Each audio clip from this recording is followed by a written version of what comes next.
ketdi. Dadasi, menimcha men yetib keldim o. Xotin, sen davno yetib kelgansan. Prosta tan olmayapsan. Bu safar rostdan shu kechki payt soat 7:30lar salqin tushganda tayyorgarligingizni ko'ravering.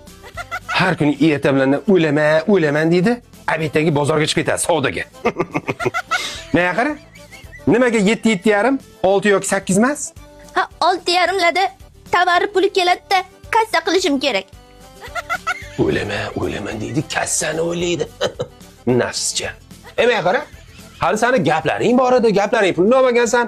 Balkim yashashni o'ylab ko'rarsan. Rostdan ham gapimni puli bor-ku. Telefonim bering-da. Ha, yashashga umid paydo bo'ldi, ha? Pul desa yashaydi, bu yashaydi. Alyo, nappa? Sirrochna gapimizni pulini bergin. 7gacha. Ha, bitta joyga ketadigan bo'lib qoldim. Bechara nappa.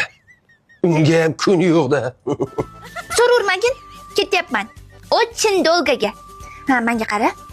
Keyin yozishmalarimizni hammasini o'chirib tashla. Telegram, Instagram, SMS hammasini. Tushundingmi? Ochin dolgagamish. O'lyapman-da o'rgan. Tozalab o'chir. Menga qara, agar ketsam, seni ham tortaman. Bu yog'i gruppovoy degin. O'chir. Aytgancha. Men kasalman-ku. Voy, kasalman. Voy. Naygirish. Menga qara. Telefoningda nima bor? Shunchalik yonib kuyib gapirding? Tinchlikmi? O'zimizni gap. Hech kim bilmasin. Demak, bu yog'i g'iybatxona. Xo'sh, odamlar bilsa nima bo'ladi?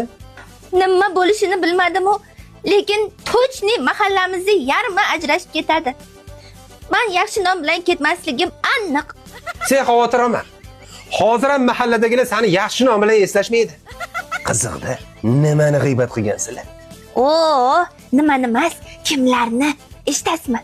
Qo'y xotin, meni jinoyatga sherik qilma. Eshitasiz. Xullas, kunlar bitadi.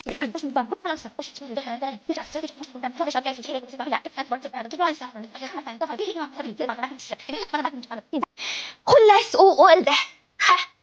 Xotin, maslahatim, sen hali ketishga shoshma. Menimcha seni biroz qiladigan ishlaring bor. Qanaqa ishlar? Soqqalimi?